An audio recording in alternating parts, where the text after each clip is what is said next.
Good morning and welcome to another podcast with Greenbridge Community Housing. We're joined today by Montell Neufville, who is the Managing Director of Attentive. Thank you. Hi. Lovely to meet you. Thanks for joining us today. So if you tell us a little bit about you, why you started Attentive. I know you've been there 2 decades now, right? That's insane. That's gone really quick, right? So quick. And tell us, and then we'll be having a conversation around what Attentive means, what it does, who it helps, what it promotes, and the future moving forward. Great. Okay.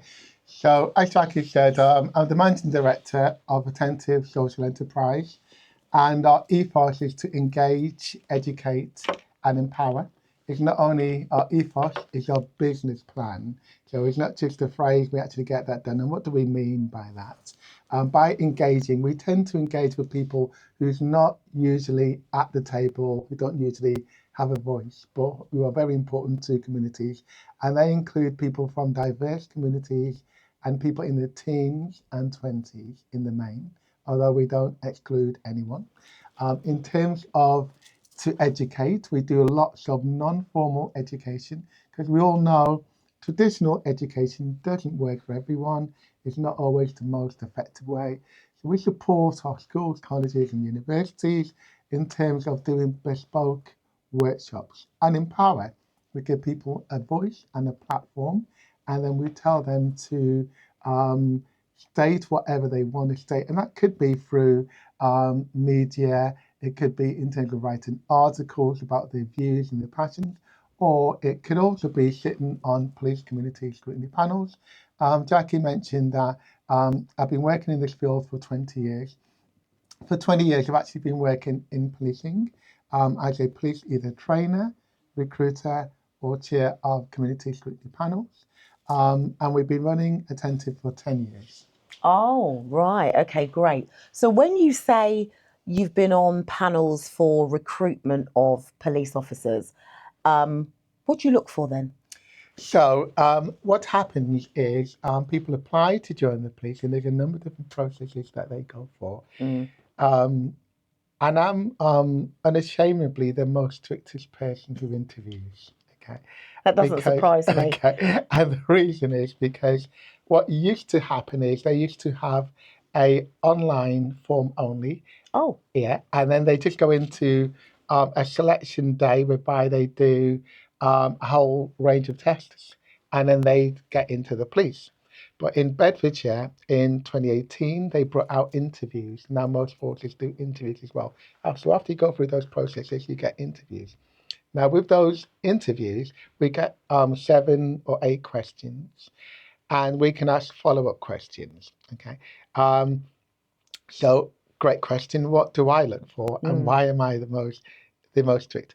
So I'm looking for people who I want to serve in our community, who understand that their job is to keep people safe, to act in an unbiased way, and to coin a phrase without fear or favour. And even though it's a phrase, too many coppers think it's just a phrase and we don't have to abide by it. I hold you to account to act without fear or favour, and I can deep dive into them in a short while. But in terms of why people join, there's a number of key things. One category is my mum or my dad was in the police, so I'm following in their footsteps. Yeah. Another category is I've seen all those cars on TV and I want to be driving really fast. Yeah. Yeah, exactly. Take over the queue when you're on Dunstable Road waiting to sit in that traffic. Exactly. And by the way, if they did that, they can get in trouble for that. I thought so as much. Yeah. Right. So they have to have a valid reason to turn that blue light on, not because they're stuck in traffic. Yes, exactly. Right. Yeah. So how it works... Is that recorded then? Well, yeah. How it works basically, it's called a blue light run. Okay? Yeah.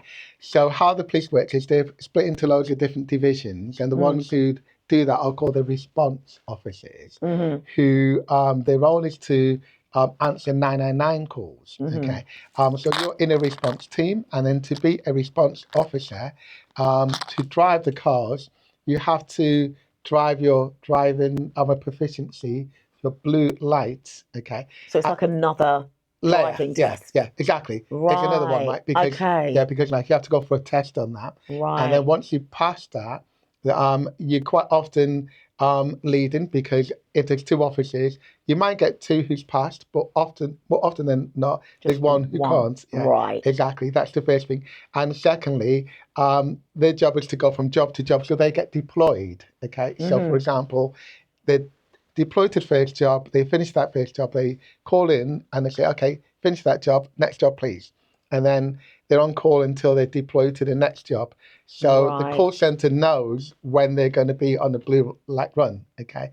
And then if they're on a blue light run and they haven't been deployed, because the other thing that they have to do is inform the sergeant, because the sergeant is like a supervisor who supervises what they do, the jobs that they go to. Then they'll know that actually, why did you turn on your blue light? So they are held accountable for turning it on.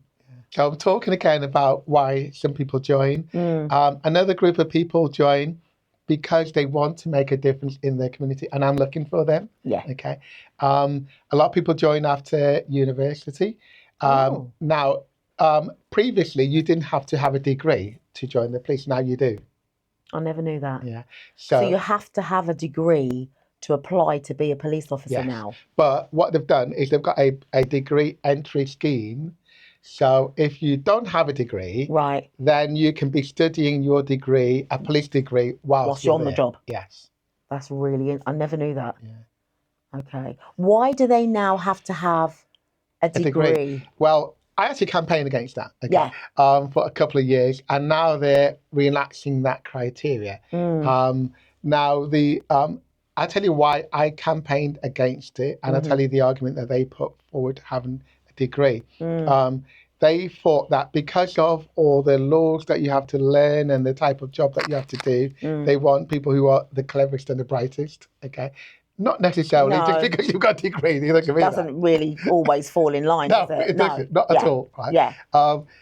What my counter-argument was with lots of other people was that actually we want people whose most important thing is empathy. You've got great communication skills. They got good problem-solving skills because they go into problems. Yeah, yeah. They're the most important things. Yeah. Not having a piece of paper. Exactly. That's right. Okay. Right. Okay. So that's good to know. So for anyone watching the podcast that still wants to join the police but hasn't got a degree, you can actually take a degree whilst you're on the job, as it were. Yeah, exactly. One of the interesting things is, just to let you know, is that lots of people apply to join the police because they get a free degree, rather than paying for it. Okay, and then they leave. Don't do that if anyone's watching. Yeah, get a degree and then you leave. That's what I would do. People do that. Yeah. Okay. But the thing is that obviously the police can't stop them because you don't have to pay back the money. But what they try to do is try to make it an interesting enough career for you to stay. The other thing is, talking about the type of people that I look for is a lot of people apply to the police and they don't understand the job. So what I learned was when I was running the scrutiny panel, we have loads of people on the panel, and this guy joined, and he thought it was really, really interesting. And he thought, do you know what? He said, good watching all these body-worn videos. I'm going to be a police officer. I'm going to apply. So he joined the police, He applied to join the police because he's going to panel for about a year. And then I saw him in the town, in the mall, about 6 months later. And I goes, how are you getting on in the police? Oh, I resigned. What? After such a short time, and you're so keen to do it. Those years, he goes, it wasn't for me. And I goes, why? What happened? And he goes, well, first of all, on my first day out, we did our basic training, and then we went out, and then we got called because what happens is when an officer pushes the emergency button, all the officers have to come running. Okay, so on his first day, he had to go running to an incident, and it's a fight, and he got involved in a fight, and somebody hit him. And he didn't want to be hit. He don't like that. And then he had to grab somebody, He's never grabbed anybody in his life. Yeah. Right. So isn't that part of their training, though? Well, yes, but it's one thing doing softly training on all the mats. Yeah, and it's all quite cushioned. And you can get up and have a drink of water afterwards and sit down and talk. Yeah. And but then reality is something very different. Yeah, reality is different. And then 2 weeks later, he said to me, he went to a road accident and it was a death. And he goes, he was sick. And then he just left. Yeah. And I think a lot of police officers, four of my really? closest friends are police officers. Okay. One's retired, one's still in the force, and one's been serving for a very long time. And there's lots of what we don't see as the public, and because I get to hear the stories, not details, but I get to hear the stories, I couldn't do it. Yeah. You know, they go to, like, for instance, when they jump in front of the train. Yeah. Now, I Suicide. thought, Now, I thought, as a member of the public, someone jumps in front of a train, you call the emergency services. Yeah. Who are the police, right? Who are the police? Fire brigade, whoever. Yeah. But I didn't realise that the police have to then attend that and then put the bits back together. Well, yeah, the people who actually put it back together are forensic. But what I'm saying is you actually have to the police attend, do that. Yes, exactly. see, then go visit the family and report that. Yeah, exactly. What's more common, there's two things that's actually common is suicide. Okay, they'll go to that a household one. Sometimes, again, as I said, road traffic accidents. exactly. Awful. Badly injured people. Again, fights they go to. They sometimes come across people on the street who've got mental health issues.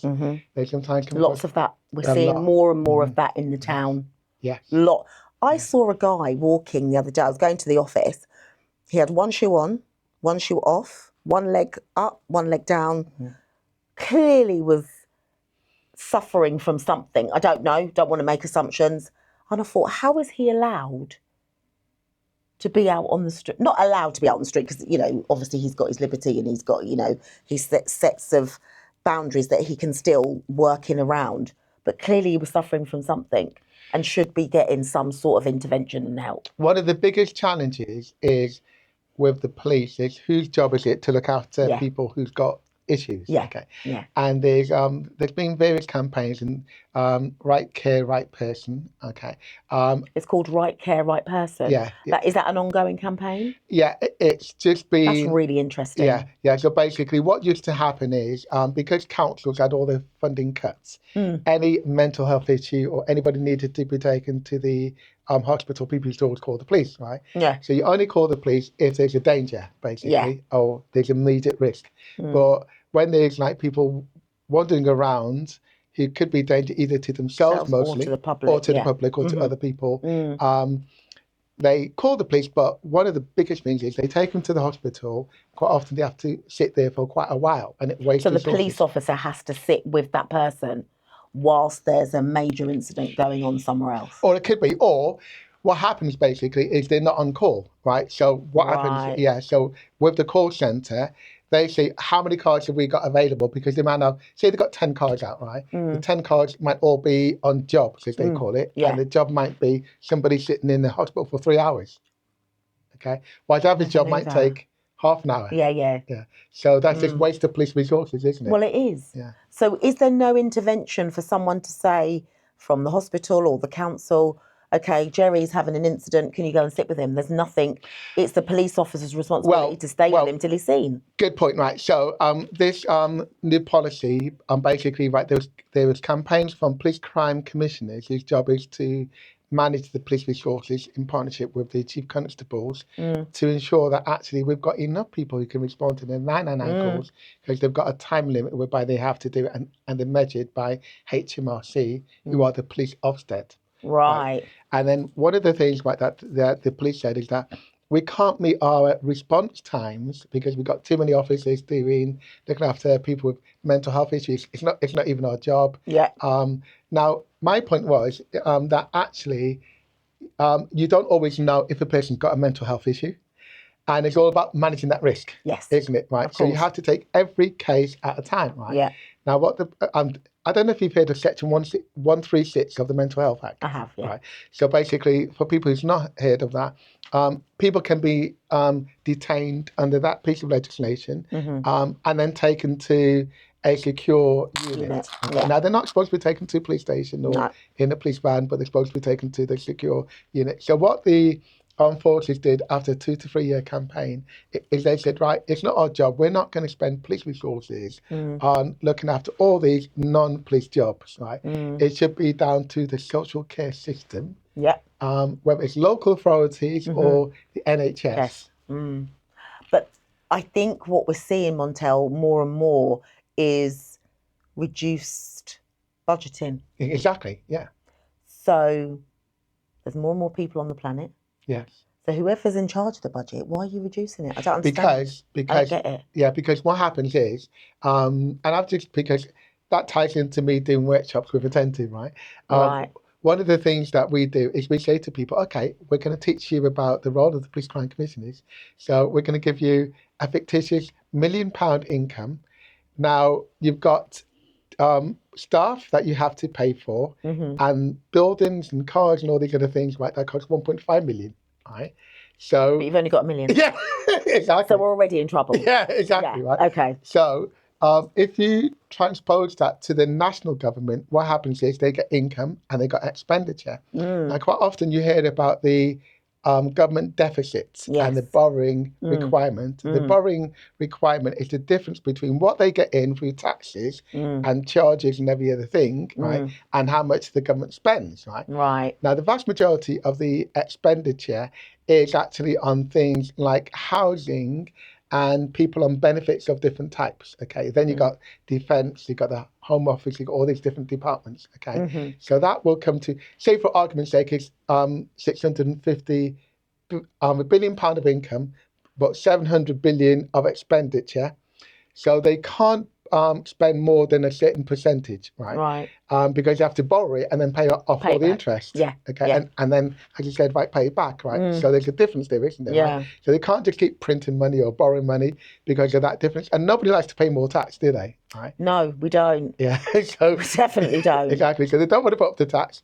So the alternative is to say, okay, are we going to give schools less, give the NHS less, give these less, give them less? So that's why it works like that. That's how it equates to less resource.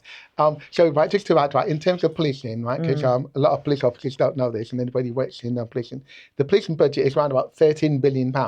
Okay, there's another 1.5 billion of police support budget, so that's extra grants that they can apply for. Like for example, you have a collaboration unit. For example, not every force has got helicopters or horses, but they can borrow them from forces that have, like Essex and Thames Valley got horses.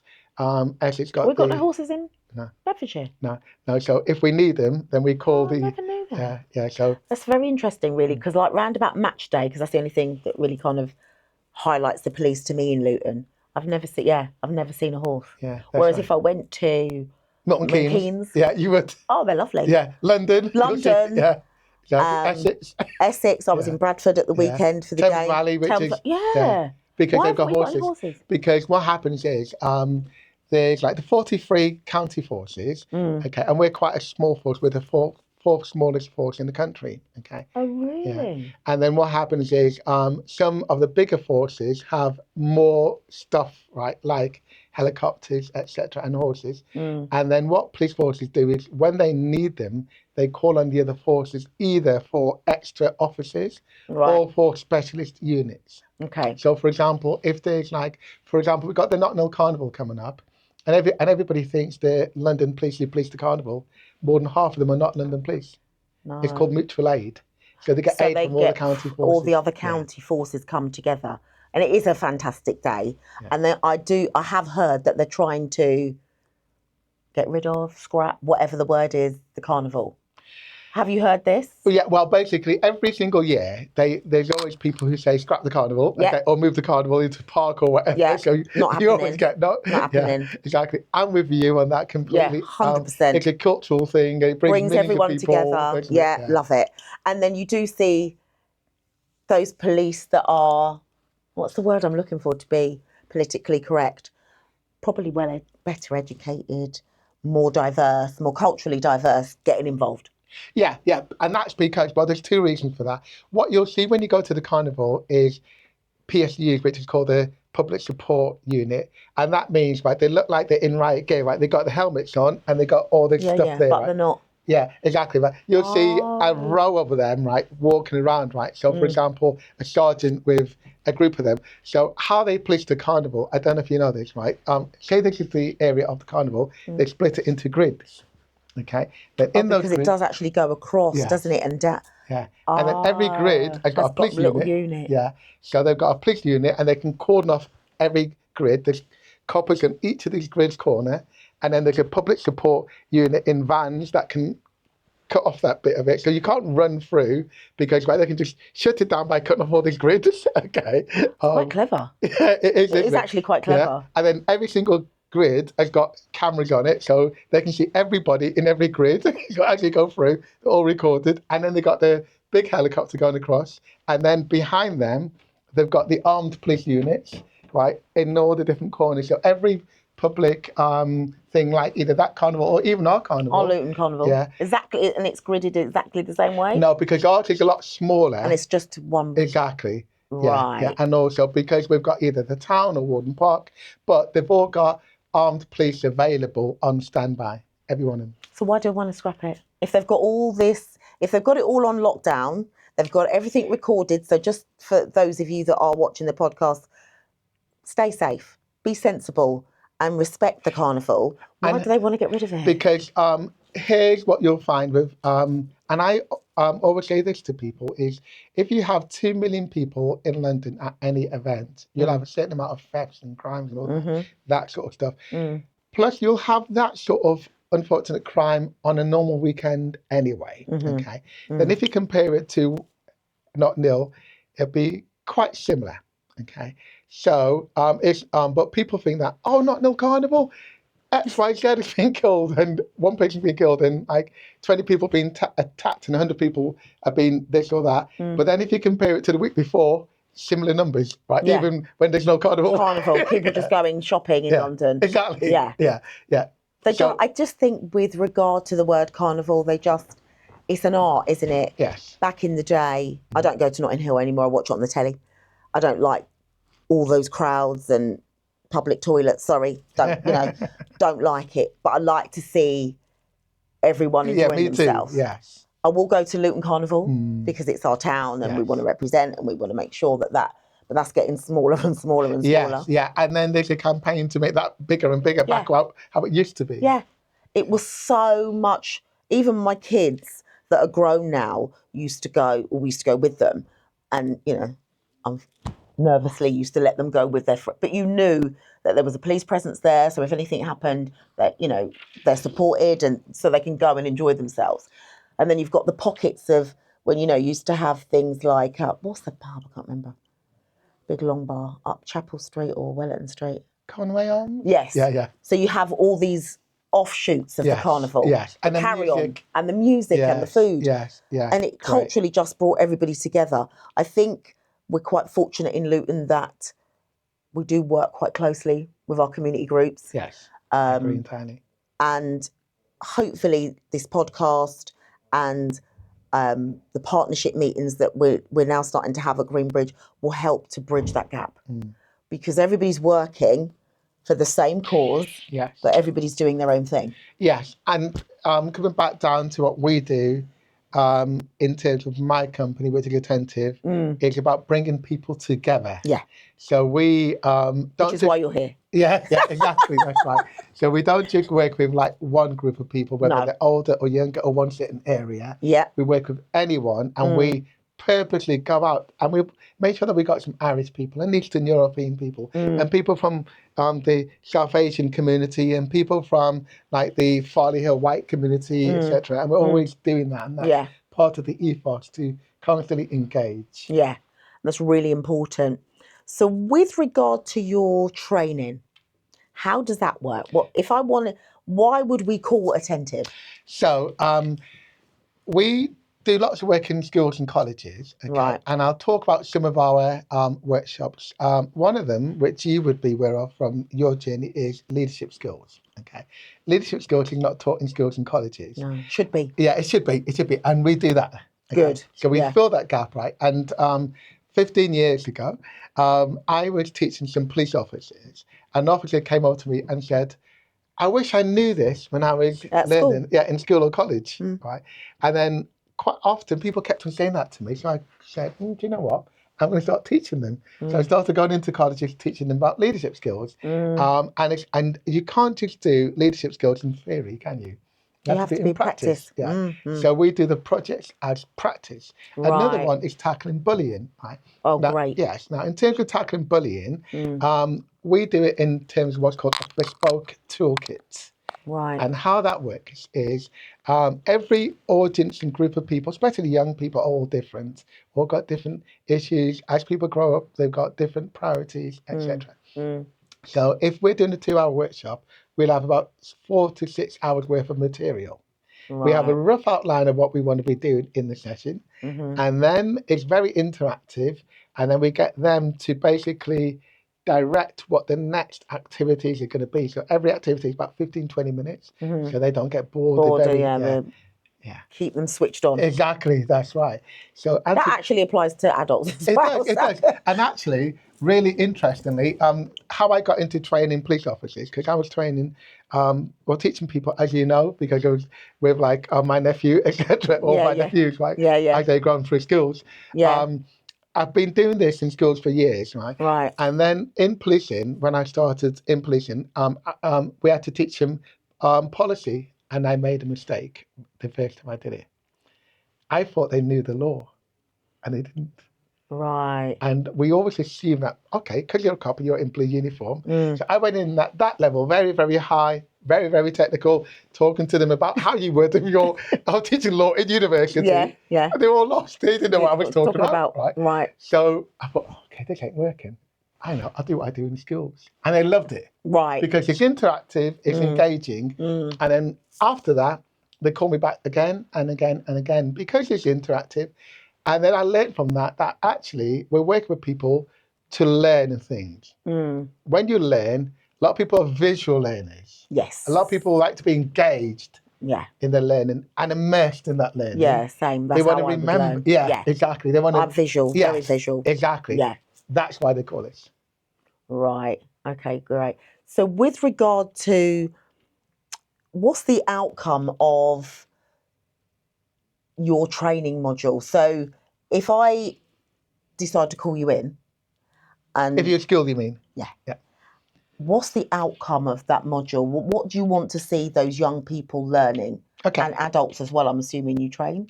Yeah. Yeah. At different times. Okay, so let me tell you about the one that we just did a short while ago, just before the schools broke up.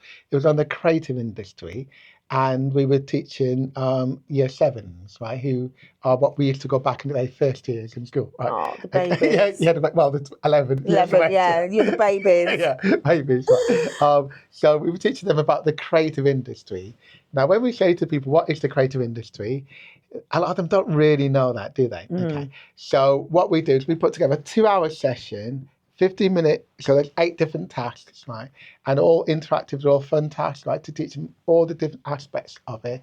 So by the learning outcomes is they would be able to remember at least 20 of the 50 jobs and careers that we talk about during the session, and get to experience and test. That's quite high, isn't some it? of them. Yeah. Exactly. Okay. So before it, we do like a mind map, and we get them in groups to write down jobs in the creative sector. What are they? Okay, they start off with that, okay? And then they'll do another activity, which is about, like, for example, they'll go around a room, and this is like media, okay? So we have a media section. What are the careers in the media section? So they have to write down on the board, right?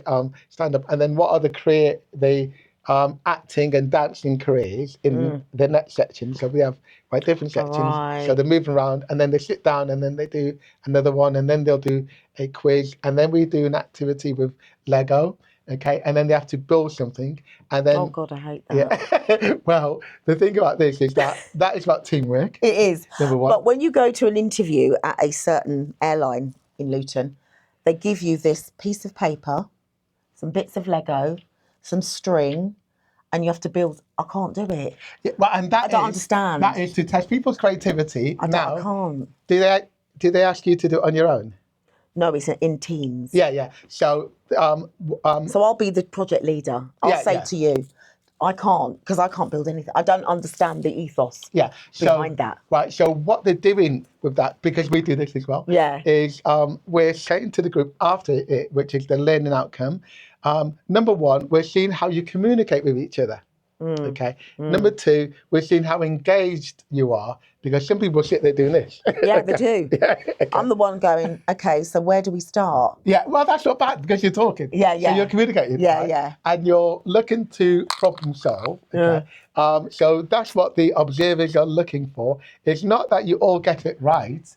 It's what are you doing in terms of that process. Right. Does that make sense? Yeah, it does. Makes perfect sense. So if I ever go for a job at that airline ever again, I'll know. Yeah, what they're looking for. Yeah, exactly. So the main thing to do, even if you're not sure, talk. Yeah, well, we're always good with that. So just coming back to Beds Police now, it's always a question I ask. If I'm in a situation and I ring 999, how quickly can I expect someone to turn up? Difficult question to answer. It is. Okay. Because it depends on a whole range of factors. Okay. First of all, but that's what the public want to know. Yeah. They want to know, if I'm in a situation and I ring that 999, how quickly can I expect support or help or whatever? So let me tell you how it works. First of all, when you call a call centre and they assess. That's it. They ask you a whole load of questions. Yeah. And it's called FRI, which stands for threat, risk and harm. Okay. Now, sometimes they think this is an immediate danger. We need units as quickly as possible. How quickly can you get there? Drop what you're doing, get there now. Others, they think, you are literally wasting our time. Why have you called me? My cat's stuck on the roof. Exactly. Like my neighbour said, I rang the police because my cat was on the roof. And I was like, the cat can get down. That's it. Like, really, Judy, come on. Yeah, that happens. It does. All the time. It literally happened a couple of weeks ago. Do you know the cat? But why did you ring them? He's been up there for a couple of hours. He's probably chilling out, having a bit of a sunbathe, or probably wanting to get away from you, Judy. Exactly. Then I can't believe she done it. Then the other factors are, because you asked about Bedfordshire. So in Bedfordshire, you got, as you know, Bedford, Central Bedfordshire and Luton. Yep. The response will always be quicker in Luton than Central Bedfordshire. Because one, Luton is more tight, okay? It takes 20 minutes to get from one end to the next end, right? But, that's on a good day. Well, when the kids are back blue at light school, run, I mean. Yeah, of course, I was going to say, because they go through all the thing. Because when the kids are back at school, it's 40 minutes to an hour. From my house to town, 45 minutes. Yeah, exactly. It's ridiculous. It's ridiculous. But I need to get a blue light. Yeah, exactly. That's right. Yeah. Okay, so 20 minutes. Yeah, in Luton. Right. If they are coming straight from one place to the next place. But imagine, because Central Bedfordshire, you got one corner, you got Biggleswade. Yeah. The other corner, you got Leighton Buzzard, and also you got a lot less offices. So, for example, if an officer is in Leighton Buzzard and they call for backup, or somebody calls the police, right? They're not going to be in Leighton Buzzard. They're going to come from Dunstable, or they're going to come from Bedford. Right. That's quite a journey. Yeah, it's quite a journey. Right. But if they're in Bedford or Kempston, they're going to come from around the corner.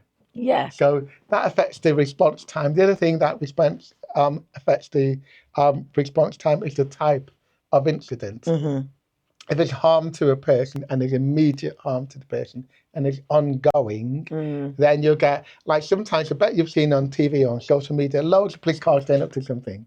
Okay? Yeah, why is that? Yeah, that's because there's a high risk. Right. And that immediate danger and there's harm. To other people in that vicinity. Yeah. Right. So there's currently either a fight going on or somebody's got a gun or a knife or whatever. So they deploy immediately. Right. The other thing is that, so I mentioned the response police, and they're the ones who respond to the 999 calls. And then you've got the Joint Protective Services Police, which are armed police, dog police, and road police units. So the road police unit cover the motorways and the A roads. So they don't cover all the roads, only the main roads. Motorway and A road. Yeah. Right. And then you got the armed police unit. So you got two different types of them. You got like a SWV vehicle, which is basically like a truck that's got two officers in it, and they carry sidearm, and then they got guns in the back, and they're patrolling around all the time. Wow. Okay, so they drive around all the time. And then you've seen on TV that then you have those vans whereby loads of officers come out with guns and helmets. Right? They're the backup response units, and they're based in Luton Airport and in Hertfordshire. So there's 2 units that come out if they're needed. If they're needed. Are you seeing an increase in knife crime and gun crime in the town? We do a lot of work around that, and that's the other type of workshops that we do around gang crime and knife crime. Again, we started younger with that. The best way I say to people is imagine that the community that we talk about is a dam. Now, with the dam, it's holding back most of the water, but there's water still getting over it. Okay? Yeah. The ones that's getting over it is the ones that we hear about and that we see. So that's all the incidents that you'll hear in the newspaper, social media, etc. If you look over the period, and you really need to measure it year by year, it's probably going down or quite stable over time That's good period. news. Yeah, it is. That is good news. Yeah, because of a huge amount of work that's going on yeah, behind that's the going scenes. on. Yeah, exactly. Right, and you're involved in that work as well. So if somebody wanted to get in touch with you, that's watching the podcast, to facilitate a workshop, who should they contact? If they go to our website, which is attentive.com, spelled ATTIVE.com, then they can. Oh, very clever. Yeah, okay. So they can see all the work that we do, all the different programs, all the workshops, and they can send us a message on that. Perfect. What does the future look like for Attentive? As managing director, my job over the next 2 years is to grow the company, aiming to double the company. Currently, we have about we got 5 staff and 20 youth ambassadors, and I aim to greatly increase that. Since the pandemic, we've done a lot of things virtually. Okay. So we can do a lot of virtual training and support for other police forces. Yeah. I've gone as far down as Devon and Cornwall doing training with them. Oh, really? Yeah. Oh, that's good. Yeah. Currently talking to the Met. I've done training in Leicester Police and other police forces. We've done training with other community groups. We do a lot of work with schools and colleges.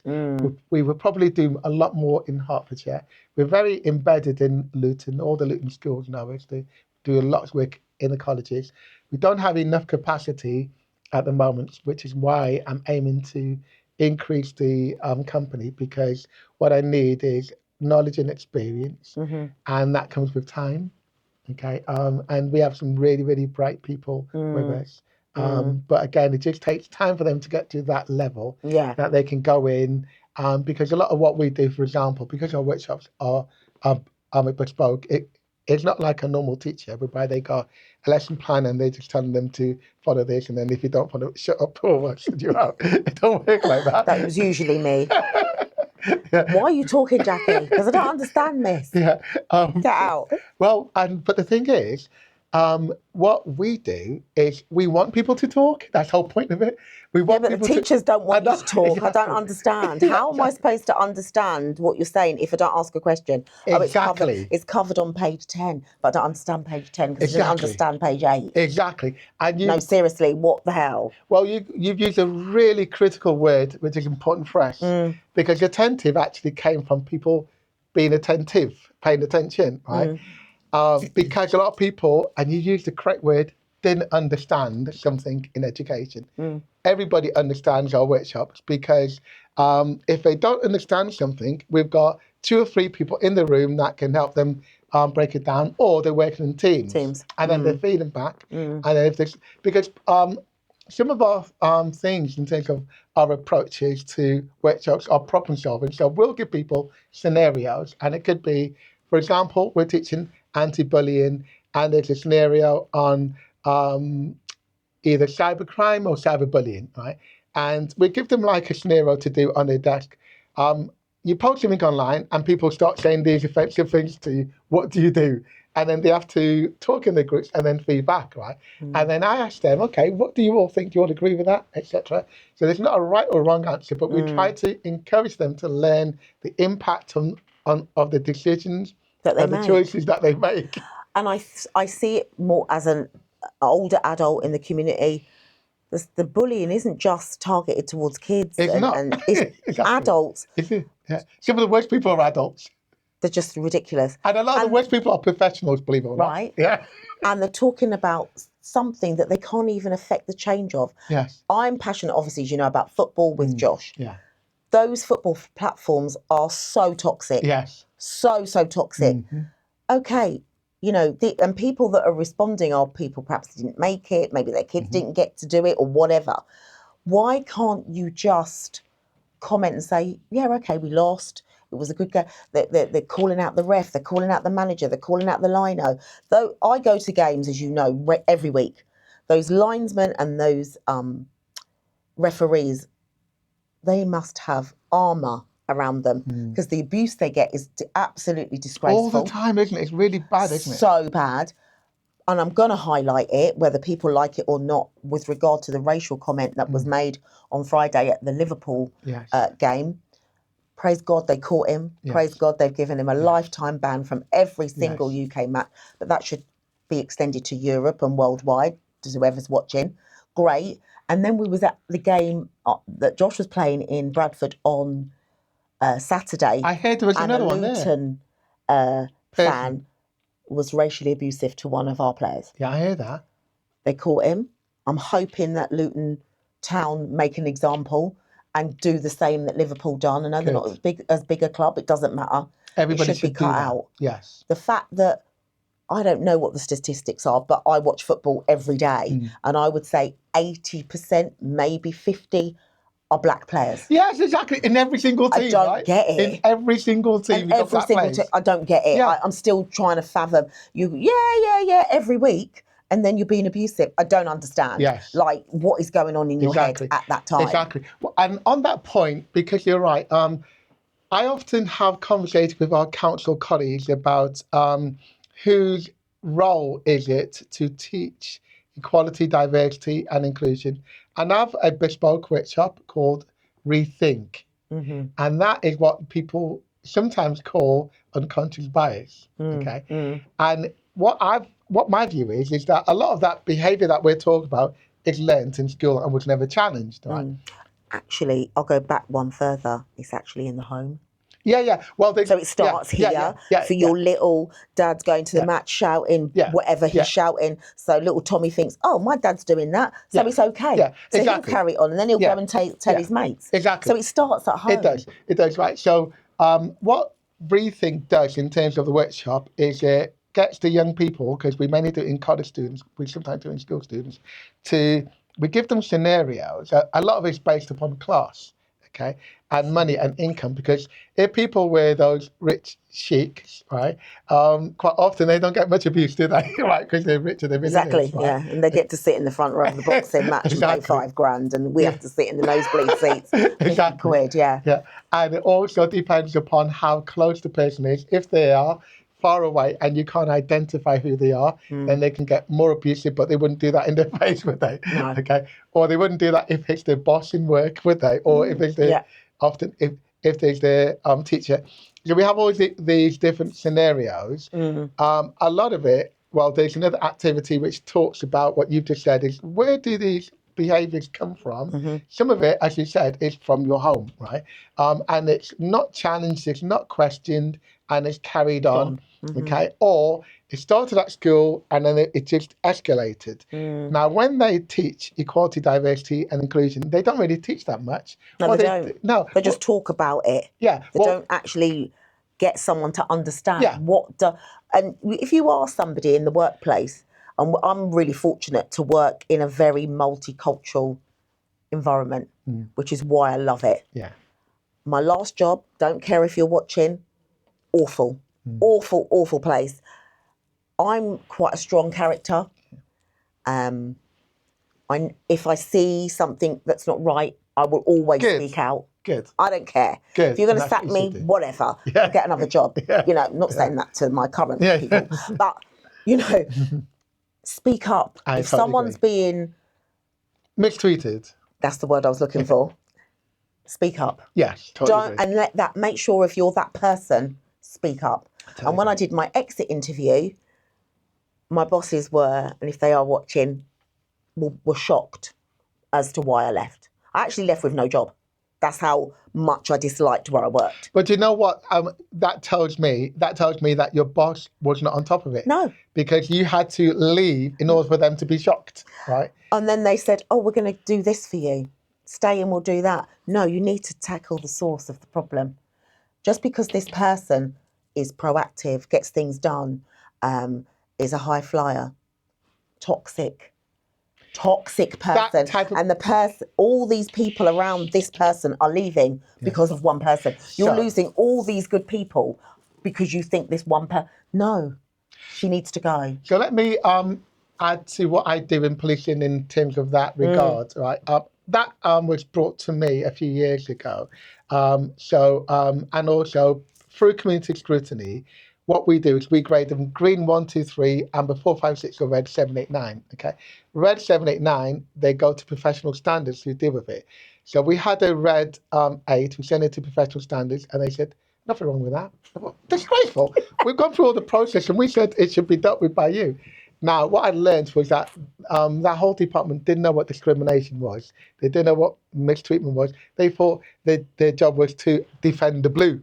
It's to ensure fairness. Yeah. And then I started doing workshops with that department, and I said that actually you've got a duty to ensure that all your staff, no matter who they are, because a lot of them, 40% are female, right? We want them to feel that they're treated fairly and supported. They're not mistreated. Plus, the 10% of people from ethnic backgrounds as well to feel that they're treated fairly. A lot of them didn't. So I produced for Bedfordshire, Cambridgeshire, and Hertfordshire Police something called a discrimination assessment framework to address the point that you were saying, because internally they had no way of getting this addressed, right? And it went on and on and on for years. So they've been piloting it for 2 years. Now they've launched it. The number of complaints, right, the percentage which is upheld grew from 4%, which is national average, and then was in our patch as well, to 52% upheld because of the toolkit which I put in place. And it's important that everyone has this toolkit. Yeah. Everyone, there are, as you know, within companies, 9 protected characteristics groups. They still don't feel protected. Yeah, because it's ridiculous. Because they're not. Yeah, exactly. And because HR is best friends with the person in this department, and then they go out for drinks with her, and she's my best friend. I don't care. Yeah, and that was one of the problems, right? Yeah. It was, I'm going to defend them because they're a nice guy, or as you used before, normally good at their job. So because they're toxic, right? Yeah, we're going to keep them. Yeah, exactly. Yeah. That's not how it works. You've got to get rid of. You've got to get rid of the certain cultures work very differently. Yes, exactly. And that's absolutely fine. But if you work different, you've got to also learn to work together. Exactly. So one of the things which my training, which I used for that department, was on the 2 A's and the 2 B's, okay? And that is your attitudes lead to your actions. So if somebody's got poor attitudes, right, expect them to deliver that in their actions. 100%. Right? If people believe things, sometimes you hear people say things which have got a strong belief and we think it's not acceptable. Their beliefs will turn into behaviours. Yeah. Mm-hmm. Okay. 100%. And we put them on the watch list. Yeah, you have to. Yeah. Because they're the catalyst of why it's going wrong. Exactly, yes. But, because the boss sees the money coming and, Adam's great. No, he's not. No, he's not. Toxic. He needs to go. Because that's the reason your business is here and it could be here. Exactly. And I've spoken to quite a few people who's fed into that category. And you get a number of people. You get the people who think, do you know what? I didn't realise the impact of what I was doing, but now I'm aware of it. Yeah. Wow, I'm really embarrassed about that. They are. And you came across some people like that. Other people don't give a flying one, right? They just want their paycheck. Yeah. They don't want to interact with anybody. Exactly. They just want to be in their little zone, working away. Yeah. And that's okay if you work on your own. But when you're working with people and a group, you've got to fit in somewhere. I totally agree. But the other thing on that is when we do our employability skills, which is another one of our workshops, we do a lot of work on transferable skills with people who are going to work on their own, right? And I teach them that we want you to have the highest standard of integrity. You're going into people's house, you're getting people's trust, whether you're a plumber or electrician or whatever, right? You're still coming across people. Are you going to bring in a rude person into your house? No. As soon as the guy, do you know what? Just like touching on that, Montell. As soon as the workman comes in and he don't take off his shoes, you have to go. It's like, what do Or you at mean? least ask. Or ask. Yeah. Or put on the blue Yeah, covers. exactly, yes. He ain't getting a cup of tea the whole day. If he's there 9 hours, he ain't getting tea. Exactly. He comes in, he says, morning, my name's Paul. I'm here to fix your boiler, whatever. It's his attitude as soon as I open the door. If he's like, oh, I can't find anywhere, because I live in that close, which is lovely. No one knows where it is. Fantastic. I can't find anywhere to park. I was like, oh no, you've got my back up straight away. Yes. You ain't getting tea, you ain't getting no conversation, and you ain't even using my toilet. Exactly. Yeah. Do you know the Barnfield, which was an Enterprise Way? Yeah. Okay. I was doing some workshops in there last year, I think it was. And as you know, like, they're all tradespeople studying for them. Yeah, right? yeah. And I said to a group of students at the start of it, so we're going to be doing this session on communication skills. And this one goes, I want to be a plumber. Why do I need communication skills? Right? They just don't get it. Yeah, they didn't get it right. Okay, so we went through lots of activities, right, in terms of that, right, because they got to do it, right? Yeah. And then at the end of it, he goes, that was really useful. And then he goes to me, I went for a job the other day and I didn't get it because they said I was rude. Yeah. I don't know who's in charge of education. But that's why they call us in. Exactly. Basic communication skills, they don't have it because they're like this. Exactly. Yeah. What? Yeah. Sorry? Yeah. So they've missed half the conversation, so that's rude. Then you've got people that are shy, I get that. So it's about making sure you manage that shyness. They're going out into the workplace. They've got to be able to speak. They've got to be able to communicate. They've got to be able to put the phone down. They've got to be able to actively listen to what's happening in that environment. Exactly. They don't teach them about budgeting. They don't teach them, so you all the general life skills. Basic. Yeah. So we call it basic and we call it common sense, right? But it's not. It's not. So you go out, Johnny gets this wage packet, £1,800, he's never earned a penny. He's thinking, hallelujah, he's spent the lot in a week. Yeah. What are you saving? What do you actually need? Yeah. Rather than what we want, because we always buy things that we want, not that we actually need. We always buy too much stuff.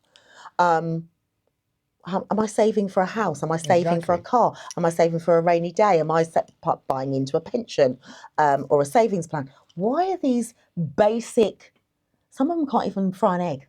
Yeah, exactly. The other thing which I do, I don't know if you're aware, I'm the chair of a School Academy Trust. Yes. So I've got like a number of schools and all my schools know that I'm very big on life skills. Yeah. So I want them to be able to understand the things that you just mentioned. Yeah, yeah. It's so important. Yeah. How can you let Paul go out to work and he's just, all right, I've had enough living at home. Okay, how does the washing machine turn on? He doesn't know because mum's done it all. How do I iron a shirt? He don't know because mum's done it for him. How do I make a basic shepherd's pie? It's the easiest meal on the planet to make. Whether you're vegan, whether you're halal, whether you're, full fat, whatever. It's a basic meal. How can he not make a shepherd's pie? I don't understand. It's mince, fry, potato top, oven. Job done. Don't even know how to turn on an oven. What do you mean degrees? I don't understand. Yeah. Because cookery is something you can choose. I don't know if it still is. It is. But if Mrs. Cook is watching, I love you so much. She was so amazing. Our cookery teacher, Icknield. She's still alive. She's still with us. Wonderful woman. All those basic typing. People go, oh my God, what do you mean? Typing, we used to do typing and short. I can still write shorthand now. All these basic skills, they hadn't got a clue. The challenge now, well, there's two sort of quick challenges, right? The first one is, all what you said, really critical, important, right? And they're all broken down, as you said, right? You got, right, the interpersonal skills, the communication skills, time management, you got all those, right? And then you got what I call the home skills, and you got the financial management and budgeting skills. Okay, so you got these different skills, and you have different people who can come in to run workshops on that. But you got very limited time in schools and colleges. That's the first challenge. Second, right, I always say this, even with our anti-bullying workshops, is how much time do we have with the students, right? And even with, again, the reflect and rethink workshops, we tend to have 2 hours, okay? To teach bullying, to teach yeah, someone. Yeah, and 2 hours is usually not enough. It's not. Now, it's enough for the... Because it's, sorry to interrupt, because it's learned behaviour or acceptable in their peer group to say, yeah, I don't like her skirt, let's be horrible to her. Or even in the workplace, it's not just in school, it's in the workplace too. Totally agree. More have so. to unlearn it. Yeah.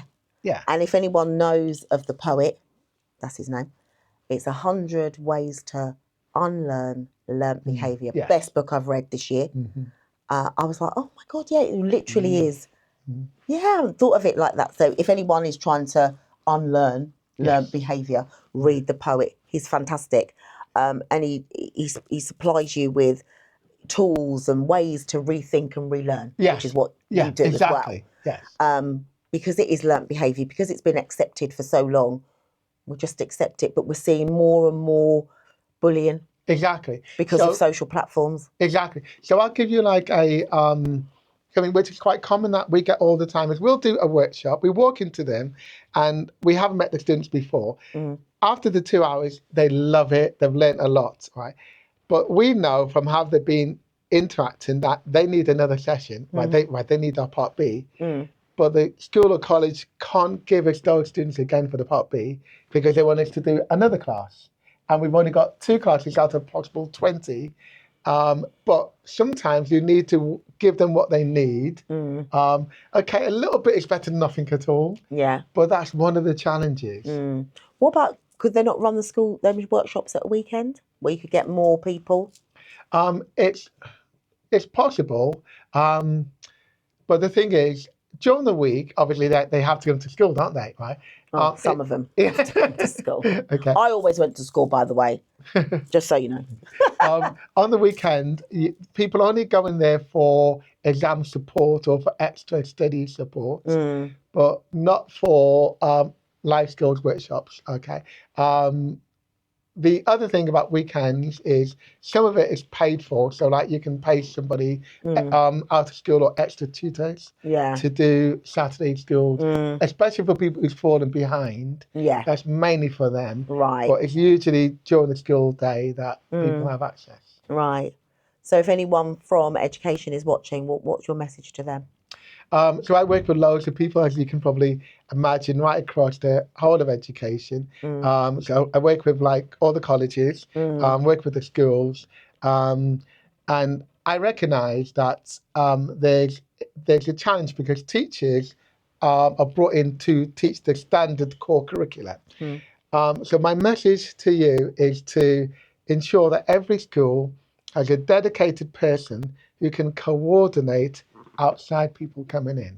Because you're not going to know all these specialist areas yourself. Students won't even listen to you because they know that you teach maths or geography. You're not a specialist in like critical thinking or the other key things, right? So every school should have at least one person who is that coordinator who gets to know all the suppliers or the charities, community groups, social enterprises who can come in to provide you with that support.